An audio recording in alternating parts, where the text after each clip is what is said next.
Hi, it's Lisa from Quilter's Thread. We're back today with an update on my New Zealand quilt. So I showed you this quilt top and we walked through the process of how the quilt top was put together. I'm going to walk you through a little bit of my decision making and my design process for the quilting and finishing of this quilt. So when I constructed the quilt and I was thinking about the quilt, I had the great idea that I was going to quilt over the top of this with ferns. New Zealand has a national fern and uses the symbol of the fern as their national symbol. So I thought ferns, I'm looking up at the glacier through the rainforest and that seemed like a good idea till I started looking at green threads. And I started putting green threads on top of here. And I auditioned them and just did not like what happened. I looked at this and it changed the colors in the quilt. I really didn't want to do that. And I really was losing the whole feel of the glacier.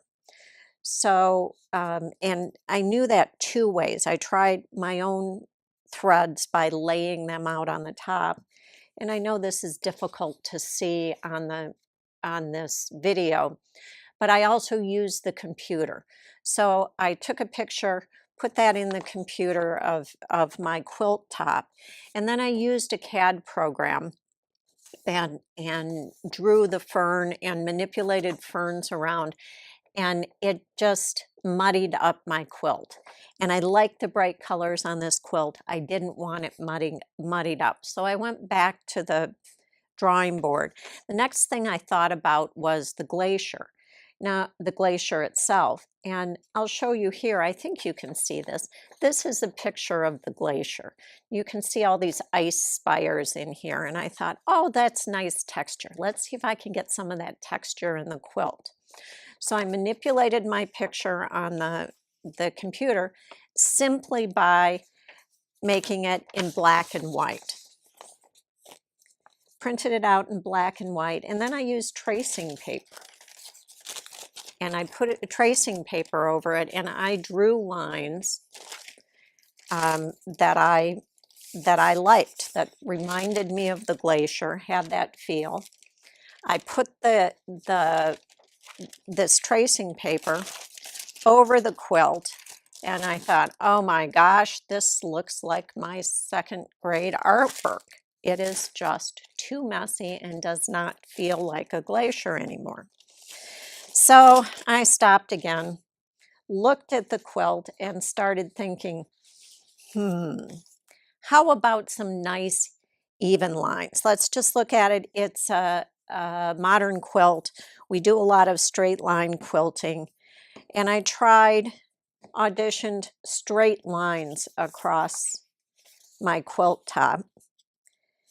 I thought it was too busy, so I took some of the lines out and I tried that. Now you can see in blue, I thought blue, that's going to feel like the ice of the glacier. Well, it was fine, but I really still didn't like it, and I didn't like that it didn't feel like the glacier.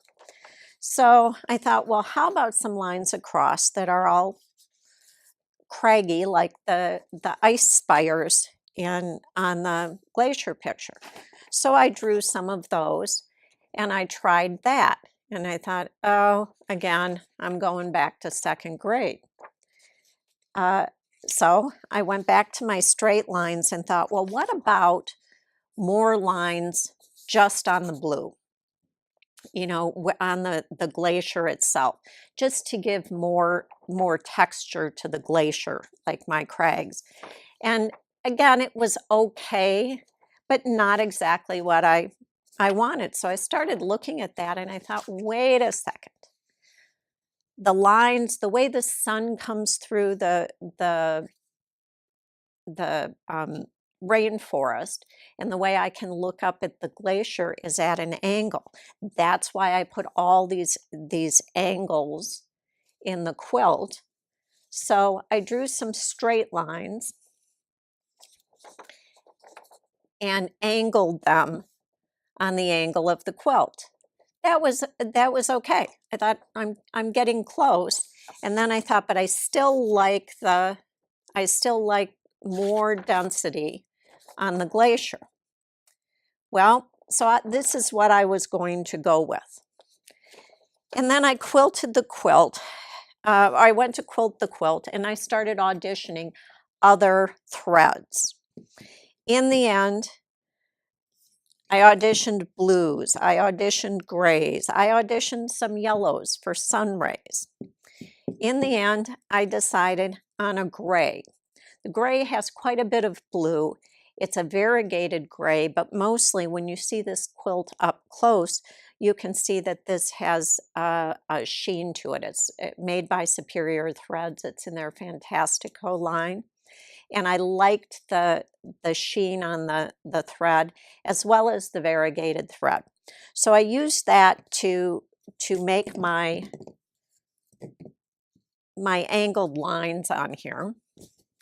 And then when I went to start doing my angled lines on the Glacier, I thought, no, wait a second. Why don't I just use that same angle and put the crags in there, make it all craggy like some of my drawings? And that's what I decided, what I finished it off with was all of these blues that are the Glacier now have the ice spires in them.